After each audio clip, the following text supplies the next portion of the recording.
Bueno, sí, como vimos el otro día cómo evaluamos a los demás en experimentos y en la teoría, la cognición social y las atribuciones, el capítulo 5 viene a ser lo mismo respecto a nosotros mismos. E igual que decíamos en la percepción social que la percepción social es la misma que la que utilizamos en cualquier otro ámbito, pero aplicada a situaciones donde hay otras personas o grupos sociales, vamos a estudiar el autoconcepto como la percepción de nosotros mismos en la medida en que depende de nuestras relaciones con los demás, en la medida, desde el punto de vista social. El autoconcepto es un término técnico que se refiere a la representación, la idea, junto con los sentimientos que tenemos de nosotros mismos, cada uno de sí mismo, ¿no? A nada que penséis, lo que sabemos de nosotros mismos es una inmensidad. Nuestras experiencias, nuestros conocimientos, nuestra historia, lo que sentimos y hemos sentido en cada ocasión. Es decir, es una fuente de datos muy rica, impregnada de experiencias, sentimientos, éxitos, fracasos, de emociones. Nuestra propia identidad es un producto emergente o bien un producto organizador de nuestro autoconcepto, de todos nuestros pensamientos, y en general sigue las mismas leyes que cualquier otro dato que nos llegue. Cuando conocemos a una persona, cuando conocemos un objeto, esas leyes que decíamos de categorizar la realidad, qué clase de cosa es, para qué me sirve, las atribuciones, necesito saber las causas de las cosas, todo eso se aplica a nosotros. Solo que nosotros, nuestra propia percepción, no solo depende de los sentidos, de la información externa, sino también de la interna. Y la información interna no solo es información, sino que también son sentimientos, que son emociones, que son consecuencias inmediatas, no programadas, que ocurren sin nuestra voluntad. A veces con la nuestra, con nosotros. Con eso, nos hacemos una idea de qué es y podemos dividirlo para no perdernos mucho, aunque no vayan separados casi nunca, en la parte puramente conocedora, cognitiva de datos, de mí mismo. Yo me llamo de tal forma, vivo en tal sitio, mi historia, y, por otro lado, la valoración de esos datos.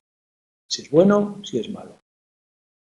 En general, cualquier objeto que tenemos, que conocemos, conlleva una valoración, ¿no? ¿Te gusta o no te gusta de una forma o de otra? Hay cosas que son prácticamente indiferentes en tu vida, pero aún así tienes, pues bueno, nosotros, por supuesto, tenemos una valoración, pero no solo una. Tenemos una de cada una de nuestras facetas. Una global, otra en diferentes situaciones y momentos. Hay días que nos queremos mucho, hay días que ¿no? Pues en diferentes momentos. Eso la llamamos autoestima. Eso hemos hablado mucho ya. Y autoconcepto, podríamos limitarlo a la parte cognitiva de datos, analítica, aunque vayan siempre juntas.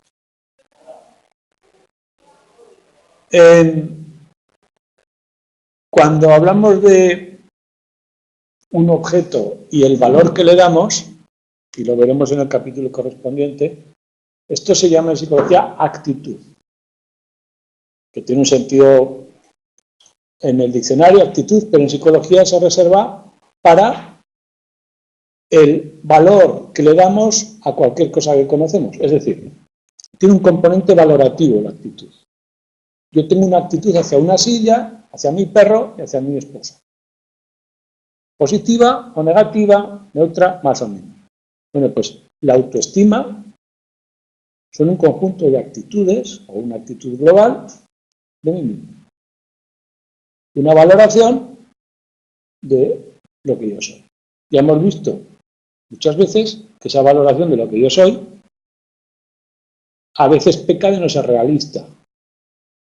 A veces nos sobrevaloramos un poco y hemos visto que esa es una manera de animarnos, de mantener la motivación por hacer cosas. Ese pequeño sesgo no es tan malo, pues bueno, eso ocurre así. En general, vemos que mantener mi valoración tiene un componente social. Lo que yo soy siempre es con referencia a algo. No nacemos en la nada, nacemos en un grupo social. Siempre, aunque sea indirectamente, nos estamos comparando siempre. Entonces, solo saber lo que yo soy, ni siquiera valorarlo, solamente asignarme un valor. Es decir, tú eres, como persona, eres amable o no, ponte una puntuación. Ese conocimiento de mí mismo, de darme un valor de algo, es social. No hay otra manera de valorarme que no sea comparando y comparando a otras personas. Por eso hablamos de que una de las funciones de la autoestima es conocerme, comprender mi realidad, quién soy. También él dice que nos sirve para la potenciación personal mantener la autoestima. Es decir, acordaos que de las necesidades sociales, pertenencia, conocimiento, potenciación personal, ¿cuáles son las otras? La confianza en el mundo, todas esas que vimos, las 5 de Fiske, la potenciación personal era llegar a ser un ideal de lo que yo quiero ser, de lo que yo pienso que debe ser una vida, debe ser una persona, debo ser yo y tender hacia eso. Mis metas, mis objetivos de desarrollo y también el de pertenencia, por supuesto. La autoestima parece ser, y como veremos en este capítulo, que está muy relacionada con la aceptación que obtenemos de los demás. Que en el momento que sentimos rechazo, la primera que cae es la autoestima. Y viceversa. Con una buena autoestima parece que encontramos más aceptación de los demás.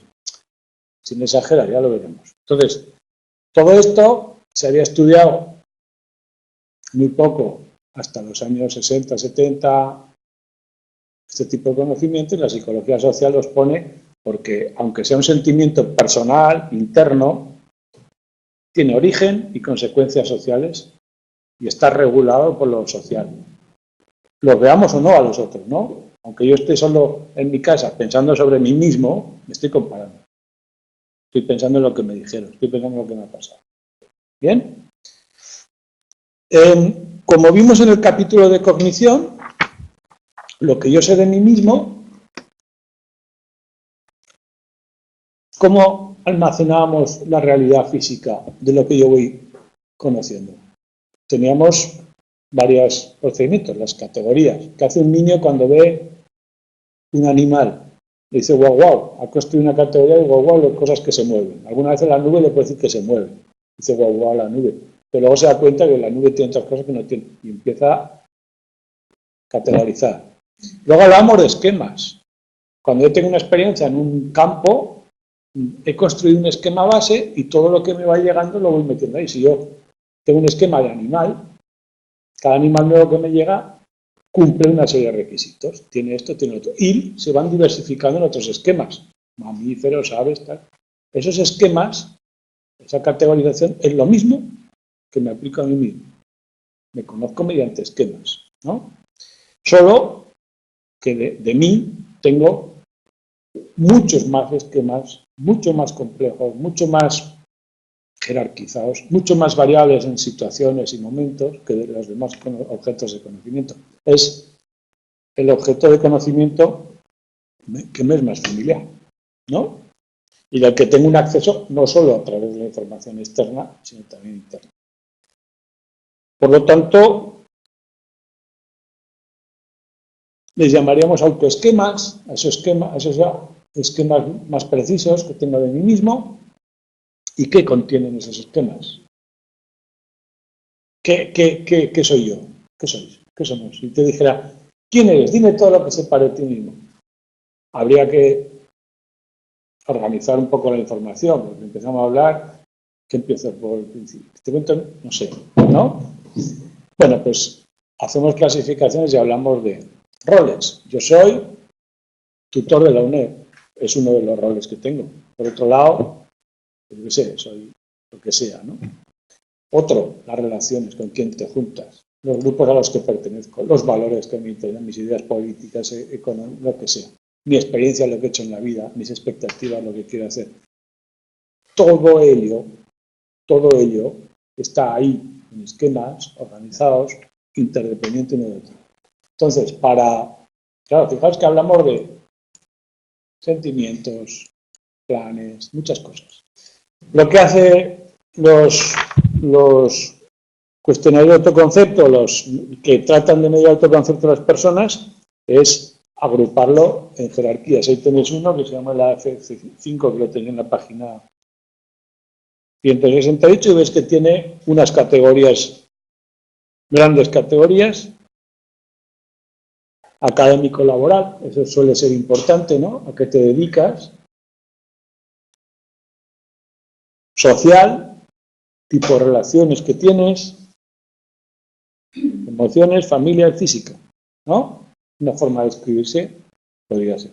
Bueno, pues ese cuestionario, como muchos otros, igual que los de personalidad, te preguntan cómo te valoras o mediante adjetivos o cualquier otra técnica Likert de 1 a 7, cómo te consideras, ¿no? Tu perfil en el autoconcepto y podríamos medirlo.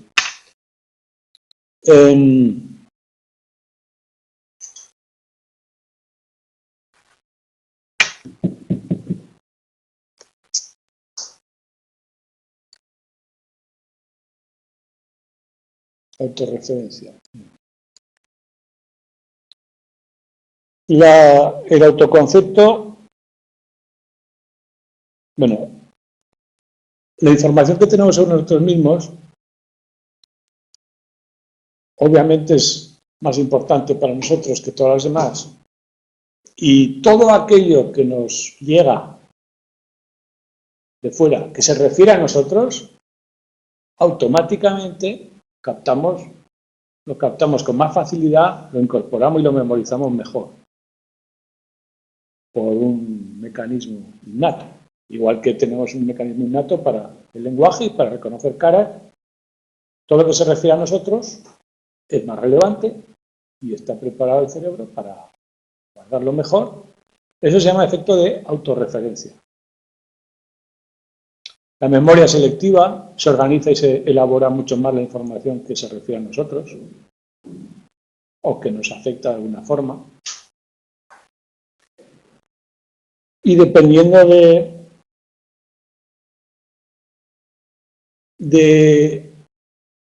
bueno, le damos pesos relativos a la información en función de que nos afecta más o menos. Hay algunos estudios que nombran el texto, que en general se comprueba esto empíricamente sin problemas, es un dato bastante aceptado. Y que hay algunos fenómenos derivados que son importantes recordarlo. Por ejemplo, si yo una de las facetas de mi autoconcepto muy importante para mí es el trabajo, y considero, pues yo que sé, que hay que ser trabajador, cualquier idea que tenga muy asentada en uno de los, y para mí es importante, obviamente trataré de ser coherente con eso. Más que otras a las que no le doy importancia. Por ejemplo, si no le doy mucha importancia a las relaciones con los amigos. Para mí no son bueno, pues obvio. Y lo recordaré mejor, serán más estables, incluso me sirve de guía. Esos valores me dicen qué debo hacer. Si tengo que ir a una reunión de trabajo o una reunión con los amigos antes, ¿no? Elegiré en función del concepto. Y obviamente me mediré, me valoraré más en las dimensiones relevantes, o sea, pesarán más en mi valoración que el resto. No me importa lo que me digan los amigos, sí lo que me digan los amigos, ¿no? Si fuera al revés, ¿eh? Cada uno la suya. Bueno, ¿qué ocurre si Bueno, esto lo nombro después, pero ¿qué ocurre si una persona tiene una sola dimensión muy relevante en su vida? Por ejemplo, el trabajo. Todo lo demás me importa poco. Y alguien me dice que soy bastante malo en mi trabajo. Pues me dan en la línea de flotación, ¿no? Hay algo duro. Pero si en vez del trabajo tuviera 20 dimensiones importantes y en una de ellas me dijeran que no soy muy bueno, pues me afectaría menos. Eso es un dato que aparece después, ¿no? Además, es más frágil la persona que basa la autoestima o el autoconcepto en unas pocas dimensiones que aquel que la tiene más distribuida. Luego, en la segunda parte del tema nos pone que no siempre hemos hablado en este lenguaje de esquemas que parece que agrupa todo el conocimiento actual, sino que a lo largo de la historia ha habido otras formas, y todavía las hay, de ver cómo se agrupa, cómo se almacena la información sobre nosotros mismos, y pasa a definir una serie de ellas, una histórica, William James, y las otras que son mediante dicotomía, que son muy fáciles de recordar y yo creo que fáciles de entender también, y que ayudan también a ver las caras que tiene el autoconcepto. La histórica habla de William James al final del siglo XIX, que decía que hay dos yoes. El yo que yo veo de mí mismo, el que ve en el espejo por la noche a solas, y el mí, o llámalo como que le llamaba el mí, que es el que yo creo que ven los demás de mí. La imagen social que yo creo, la visión externa que yo creo que tienen los demás de mí. Y que no tiene por qué coincidir, obviamente, ¿no? Yo trato de dar una imagen y por dentro me veo de otra forma. Bueno, pues ese punto de partida que tiene más de 100 años, si os fijáis en psicología social, lo que estamos estudiando es el mí, ¿no?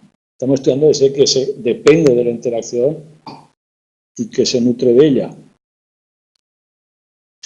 Bien, vamos a ver cada uno de esos modos de almacenar. Primero, el activo contra el almacenado.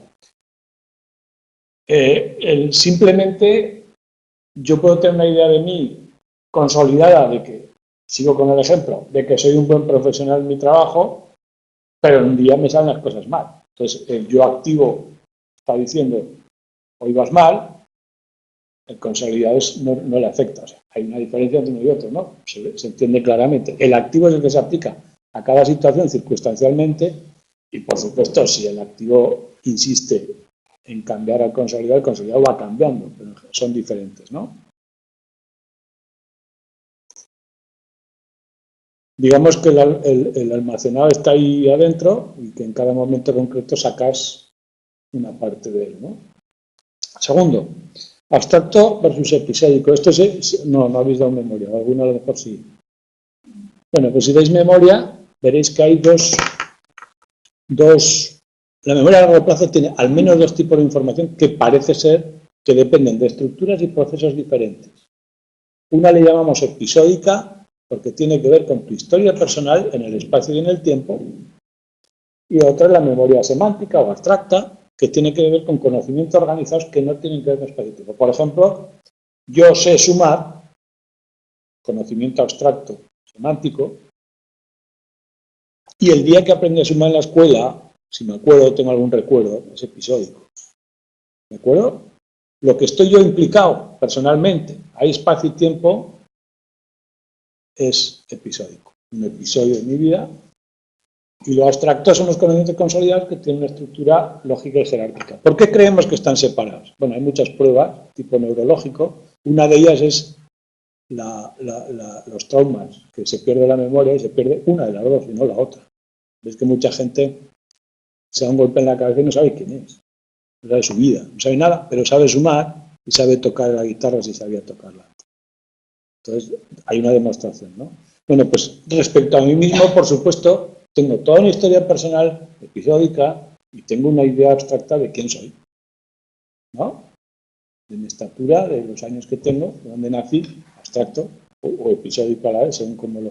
Bueno, de dónde nací no me acuerdo, por lo tanto debe ser abstracto, ¿no? Bueno, esa distinción. independientes. Diferentes regiones cerebrales o estructuras cerebrales almacenan una otra información. Implícito o explícito. Aquello que yo puedo nombrar conscientemente de mí mismo es explícito. Pero hay algún aspecto de mí mismo que yo no soy consciente.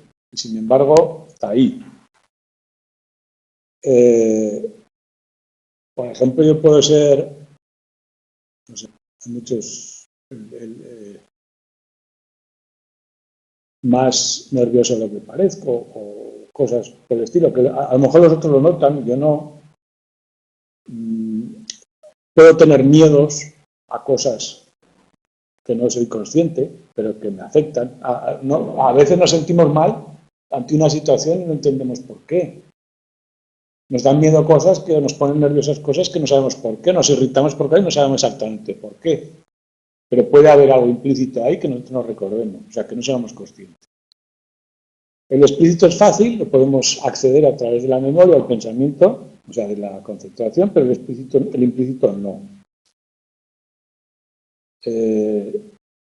Los ejemplos que explica. ¿Qué se puede convertir en implícito? Pues cosas que te suceden en la infancia o creencias que se van arraigando porque te las han dicho tantas veces que las vas asumiendo que ni recuerdas de cuando te las han dicho, ¿no? Yo a lo mejor soy tímido porque de pequeño me decían que me daba mucha vergüenza hablar con la gente. Me lo han repetido tantas veces que he sido tímido. Pero ahora ni me acuerdo de eso que me decían, pero sigo siendo tímido, ¿no? Hay algo implícito en mi mente, ¿no? ¿Qué más? Por condicionamiento clásico en aprendizaje veréis que muchas cosas que nos agradan o desagradan no es porque sean malas o buenas en sí mismas, sino porque a lo largo de nuestra historia se han asociado a cosas agradables o desagradables. Eso los que anuncian coches lo saben, nos asocian el coche con algo bonito.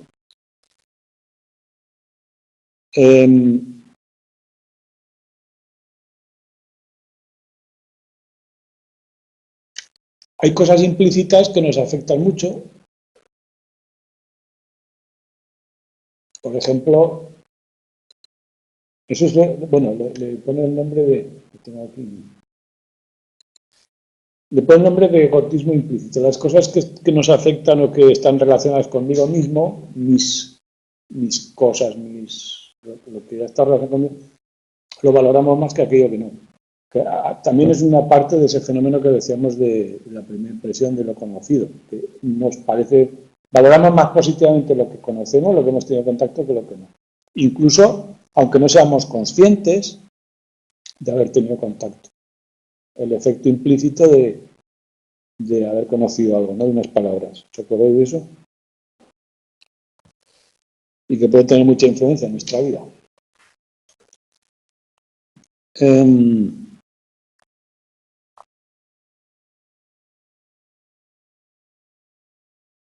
El conocimiento implícito es automático, funciona a pesar nuestro, nos influye a pesar nuestro, el explícito funciona de forma consciente, con esfuerzo, y es fácil que podamos medir el conocimiento que tiene una persona de sí misma explícita, pero el implícito a la vez es más difícil. O sea, hay pruebas, como hemos visto, las de percepción subliminal y todo eso para medirlo, y bueno, y se relacionan uno con otro, porque yo, a pesar de que, como he puesto en el ejemplo, soy tímido, porque de pequeño me han dicho muchas veces que soy tímido, también puedo hacer esfuerzos para dejar de serlo conscientemente e ir modelándome también eso que está ahí adentro. Luego al específico. ¿Qué tal persona eres? Bueno, ¿y qué tal eres en tal cosa? Global y específico, más simple, ¿no? A facetas concretas o un yo más o menos de amplio espectro. Y lo que es más importante es el punto este que viene, yo real y otros posibles, que lo propone Higgins, propone 3 tipos de yoes que tenemos.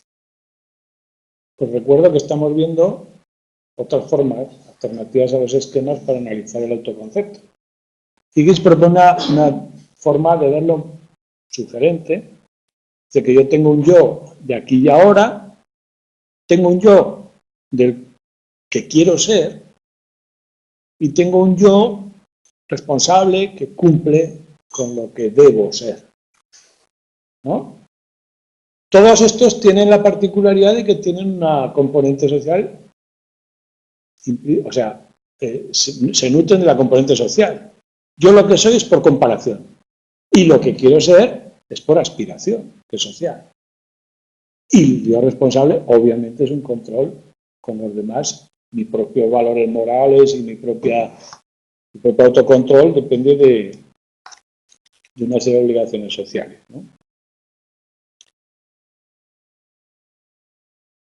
Cualquiera de los tres proviene de lo social con el mecanismo que hemos llamado interiorización. Poco a poco yo voy asimilando las reglas sociales a mi manera, voy adaptando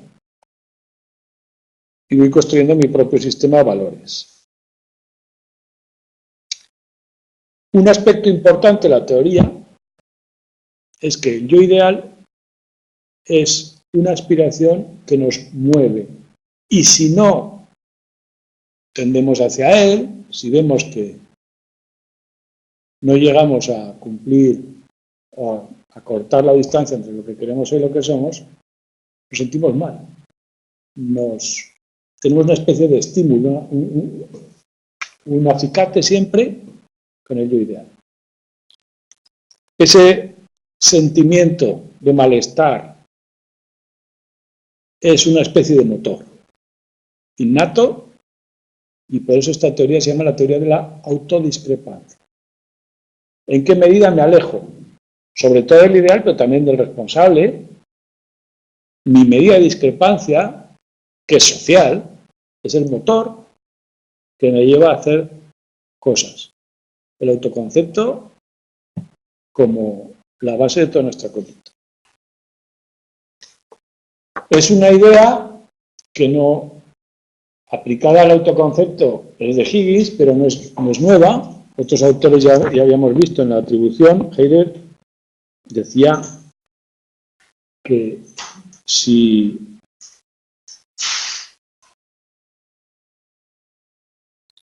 no estamos en equilibrio entre nuestras aspiraciones y nuestros seres, sentimos un malestar psicológico de características básicas como el de pertenencia. Es decir, como tener hambre, es un malestar que te mueve a hacer algo para solucionarlo. Y Festinger dice lo mismo. Festinger lo veremos más en detalle, en las actitudes.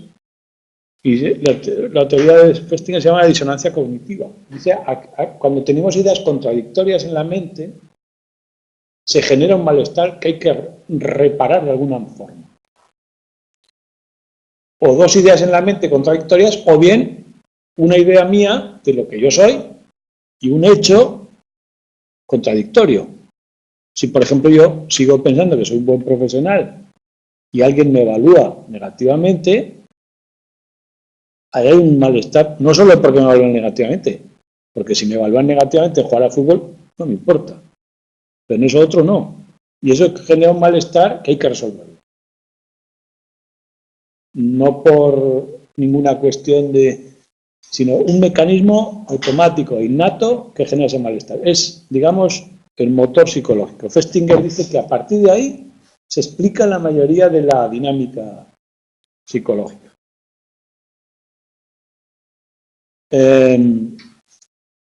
Si yo veo una diferencia entre lo que soy y mi ideal de lo que debo ser, ¿qué mal sentimiento me puede provocar? ¿Qué adjetivo le diríamos? Entre lo que soy y lo que quiero ser. ¿Qué sentimiento te genera? Si ves que no llegas.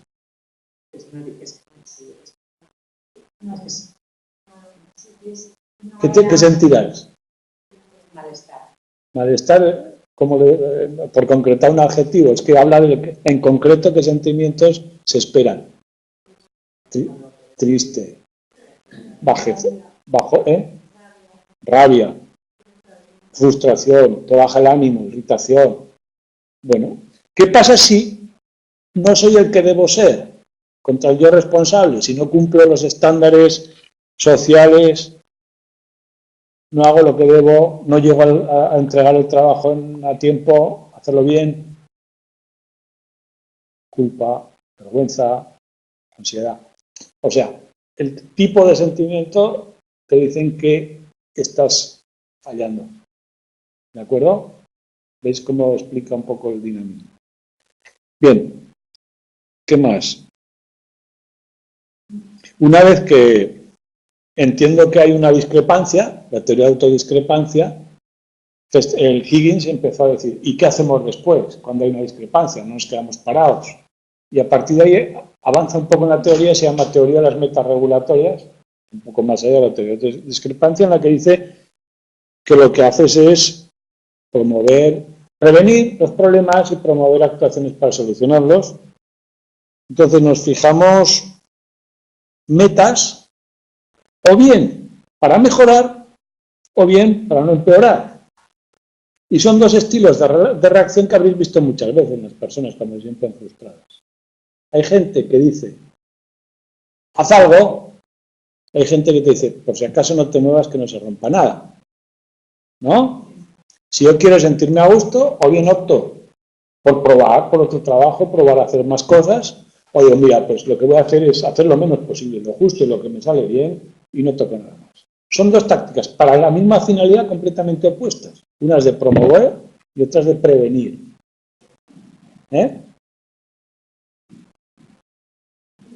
El que me quede como estoy o el que no arriesga no gana. Bien, dentro de esta línea teórica del yo real, yo posible, está la de Marcus y Nurius, que habla de el yo de ahora y otros yoes posibles, no uno solo, porque hay muchos aspectos en mi vida, muchos caminos que puedo tomar, y los otros yoes posibles que construyo pues con mi historia, con mis miedos, con lo que yo quiero, con lo que he visto, con la imaginación incluso. Cuando somos niños nos preguntan qué quiere ser y tenemos la imaginación, nos da igual en cualquier lugar, y cuando vas creciendo se va acercando más a la realidad y dices, pero esa imaginación siempre está ahí. Siempre está ahí. Lo que tiene esta teoría de Marcus y tal, de los yoes posibles, que si os fijáis también todos ellos son de naturaleza social. Son comparaciones. Yo cuando soy niño quiero ser astronauta, soy bombero, luego quiero ser no sé qué, quiero estudiar no sé cuántas, todo es muy social.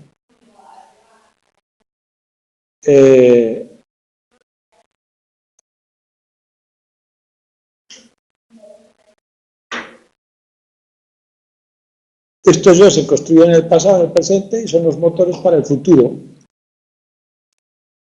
A más son incentivadores,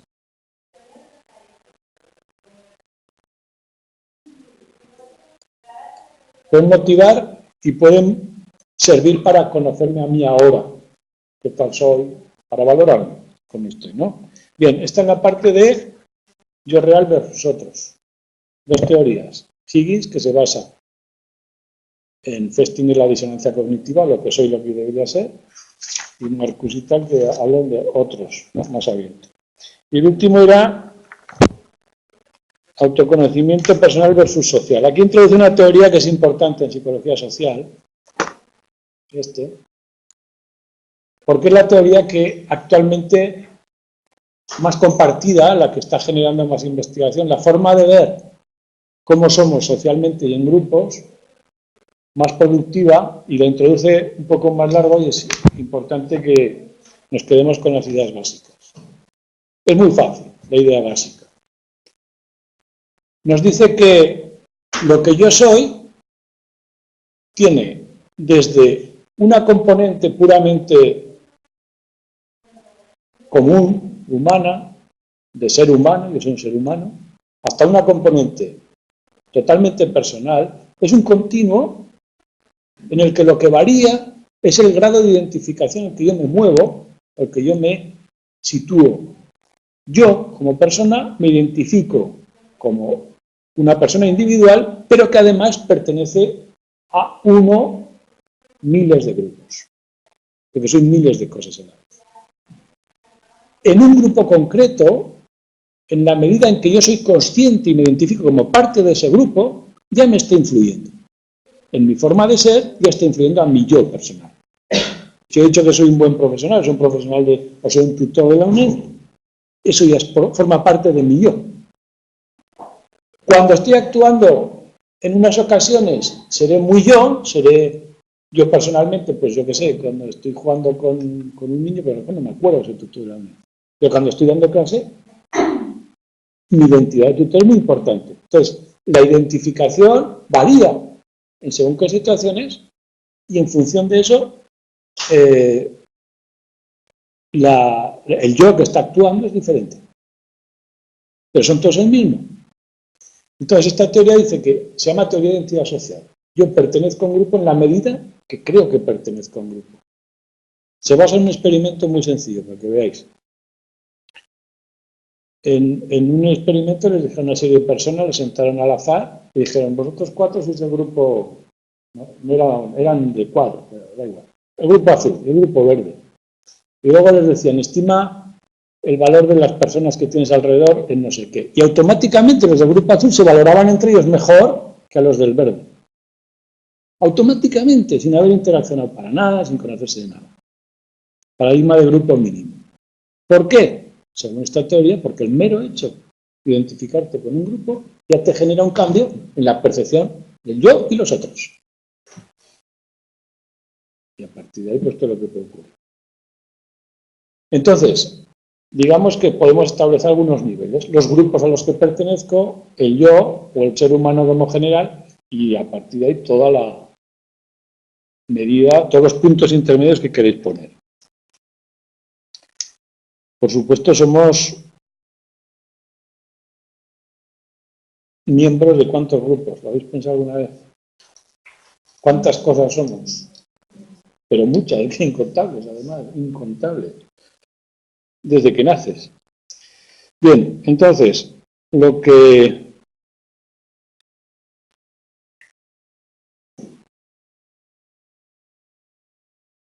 hacemos es, de alguna forma, eso que decíamos antes de que valoro mejor a mi grupo que al otro, es una manera indirecta, si os fijáis, de autovalorarnos, sin que suene vanidoso o estúpido. Mi grupo es bueno, pero yo formo parte de mi grupo, con lo cual mi autoestima queda alimentada, ¿no? O sea, que utilizamos la identidad para lo mismo que la pertenencia, y cuando ocurre que mi grupo no está valorado, pues hay estrategias, o bien me cambio de grupo. Si por ejemplo mi equipo de fútbol pierde siempre, puedo decir que es el más deportivo. O sea, paso a valorar otras cosas de mi grupo en las que no pierdo, ¿no? O bien me voy, me cambio de equipo, pero hay estrategias intermedias, hacerlo de otra forma y todo eso. Si además pienso que mi grupo está maltratado y es legítimo, pues lucharé por revalorizarlo. Veis que todo está relacionado con la identidad.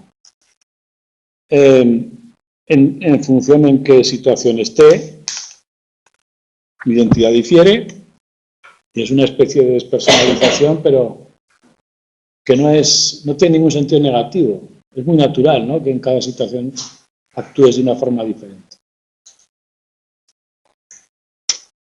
Bien.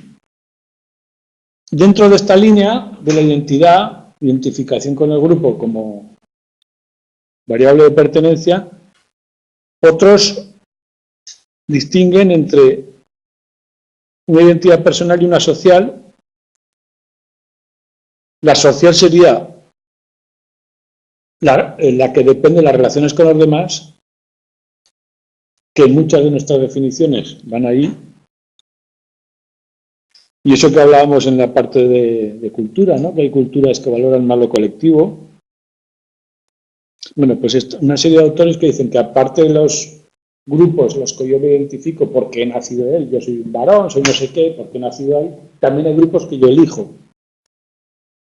Y esos grupos que elijo, los voluntarios, sirven para, los elijo para, porque bueno, son acordes con mis valores, para promocionar, por todos esos motivos que hemos puesto. O sea, que es una identidad colectiva, activa, además de la pasiva que nos propone la teoría de identidad social, ¿no? Hay el yo, identidad pasiva que me cae y la activa que busco. Bien. Hablamos de las culturas otra vez, lo veis, hay culturas colectivistas que siempre, todas ellas buscan defender la autoestima. Unas mediante la pertenencia al grupo más que la individual y otras al revés, pero todas van hacia el mismo sitio. Ahí nos presenta una escala que mide en qué medida una persona es interdependiente o independiente, es decir, individualista o colectivista.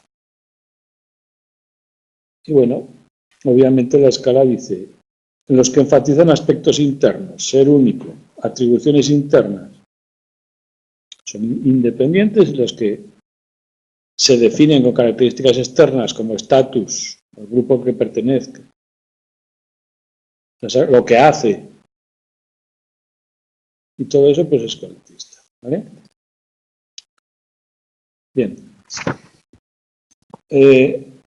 Vamos a ir un poco a repisa, aunque prescinda un poco el esquema, porque si no se nos hará largo el tema.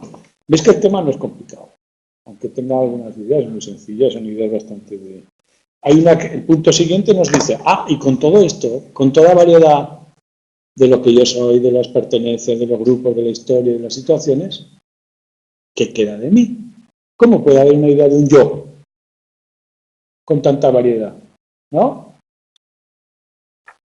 Bueno, pues dice que obviamente el yo es una especie de pozo o sedimento que tenemos ahí y que en cada situación sacamos la parte que interesa. ¿Hay alguna teoría de cómo sacamos una u otra? En el punto siguiente, ¿cómo construyo el autoconcepto a lo largo de mi historia? Y en general, dos formas. Examinarme a mí mismo como mirándome en un espejo, hacia adentro, o hacia afuera, comparándome con otros. La teoría de la autopercepción dice que yo me miro a mí mismo igual que miro a los demás. Yo veo a los demás que hacen ciertas cosas y los considero extrovertidos, valientes o cobardes. De la misma forma, mi conducta me da pistas de lo que soy.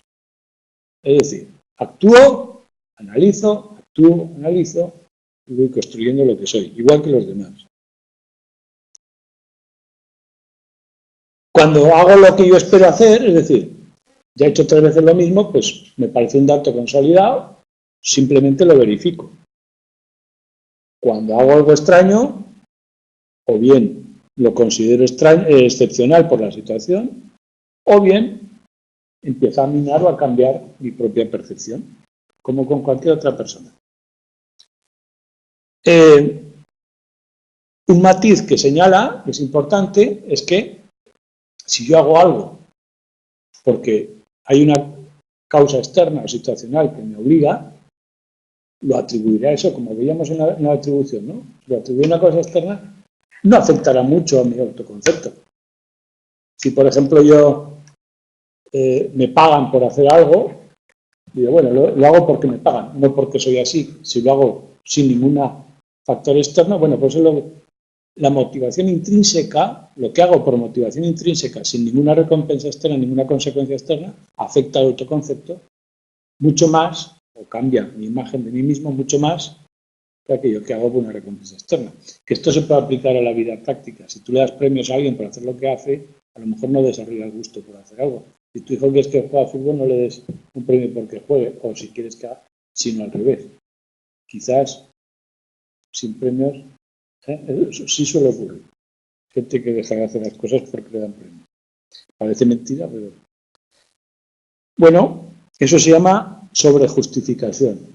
Cuando una persona encuentra que lo que hace está justificado por las recompensas que recibe, no lo considera esencial, no lo considera parte de su forma de ser.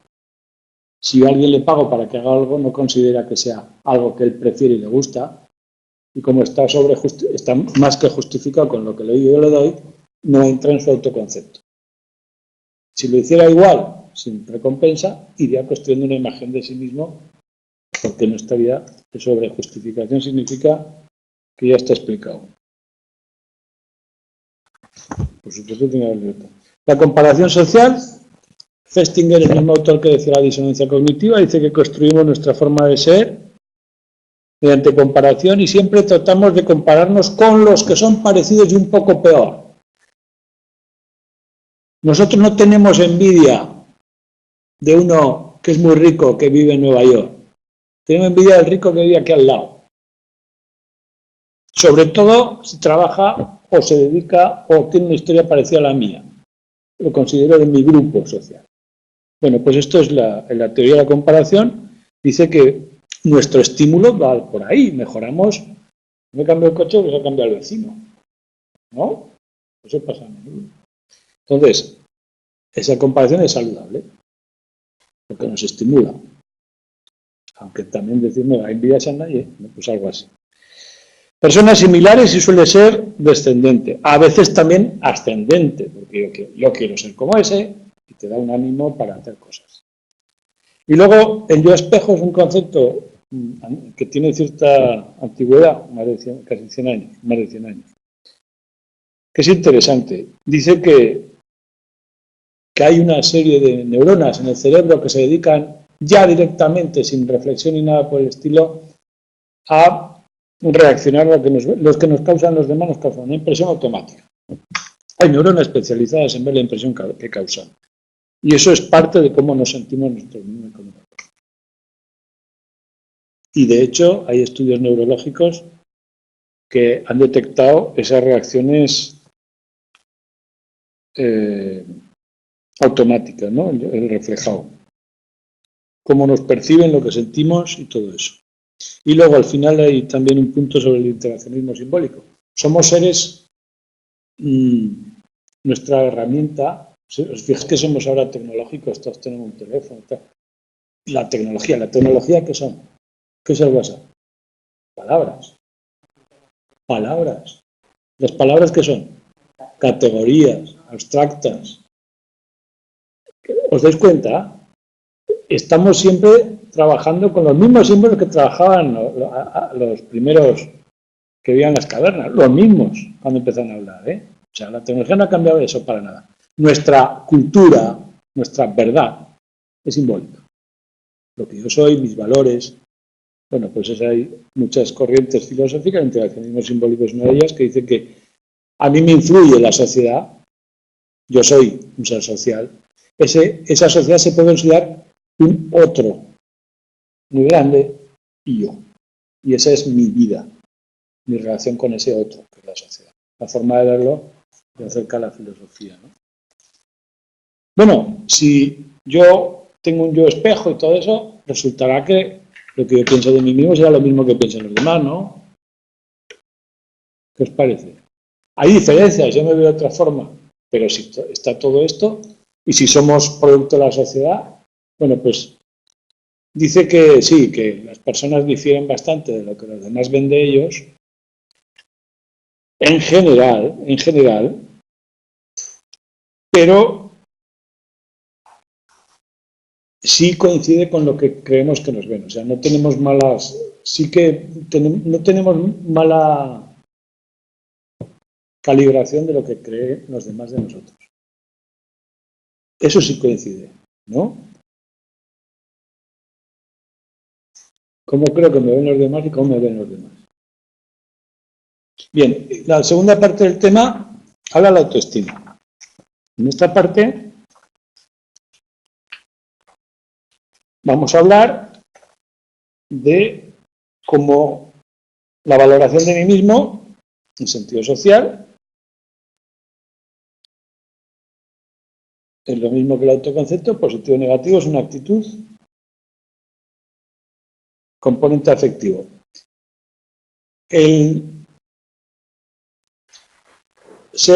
pertenencia hemos dicho que es una necesidad básica. Maslow, ¿habéis visto la pirámide de Maslow alguna vez?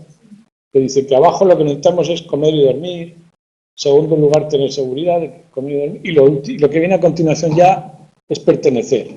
Es una necesidad básica, necesaria.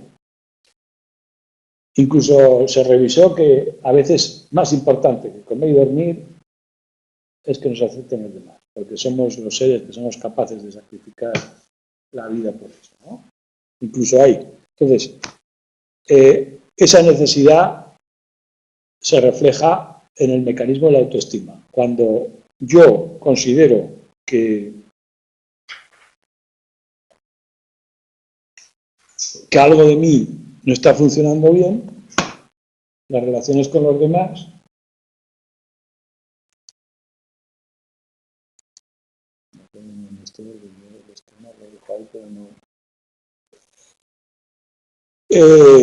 hay una serie de ámbitos en los que me valoro, igual que hemos hecho con autoconcepto, los roles que hago y todo eso, pues en autoestima también hay diferencias entre pues lo que queréis poner. Aquí en algunos estudios pues hablan académico, apariencia física, social, no sé qué, lo que queráis, ¿no? Podemos dividir las categorías que queramos. Y algunas personas de más importancia unas que otras, pero obviamente necesitamos un balance positivo y lo que hemos nombrado antes. Aquellas personas que tienen un amplio rango de factores con una valoración positiva son menos vulnerables que los que tienen pocos ejes, ¿no?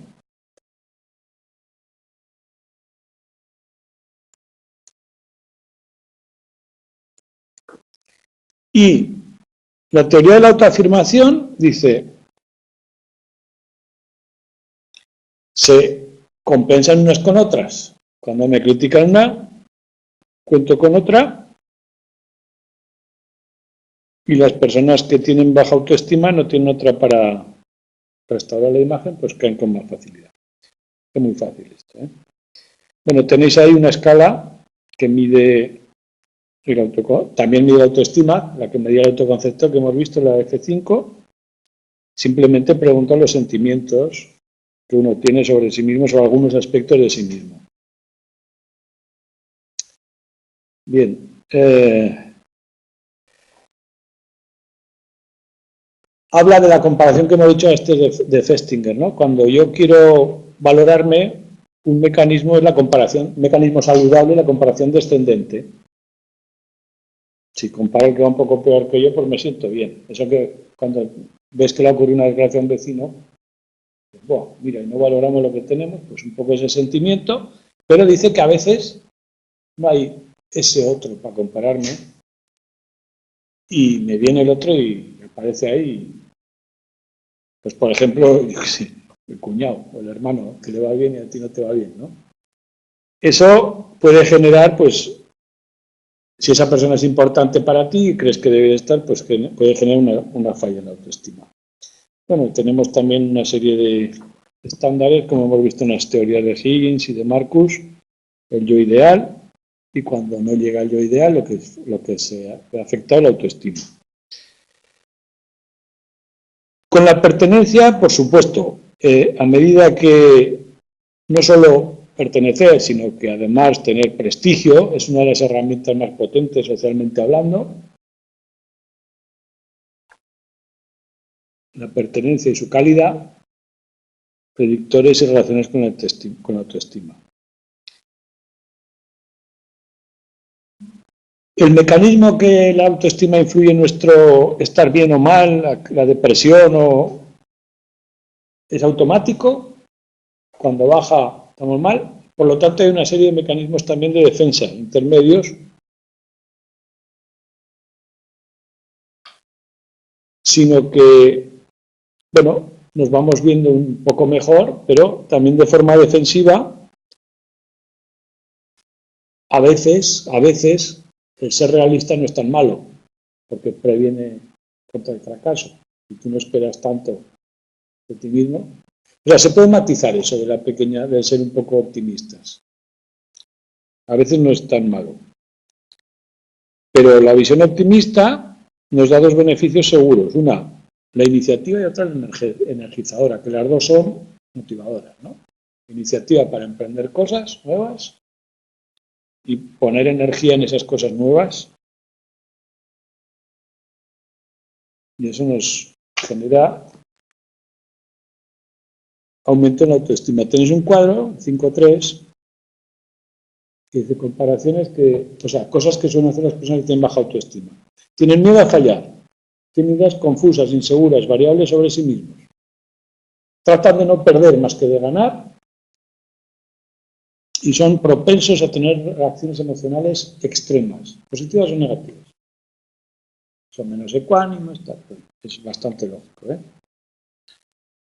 Bien, entonces, hay una, yo creo que hemos hablado de sociómetro, o no, fue la primera vez que hablamos. Un mecanismo innato que evalúa nuestra pertenencia, nuestras relaciones con los demás y que afecta directamente a la autoestima. ¿Hemos hablado de él? No. Es que no sé si el tema evolutivo salió o no. Hay una teoría que le llama eso sociómetro, como le llamamos al DAL, dispositivo automático del lenguaje o adquirido del lenguaje, innato del lenguaje. Hay una especie de mecanismo cerebral para la gramática.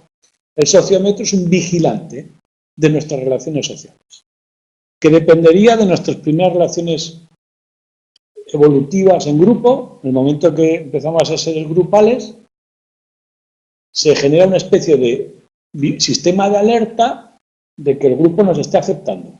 Y si hay actitudes de rechazo, se activa una especie de alarma que le llamamos sociómetro.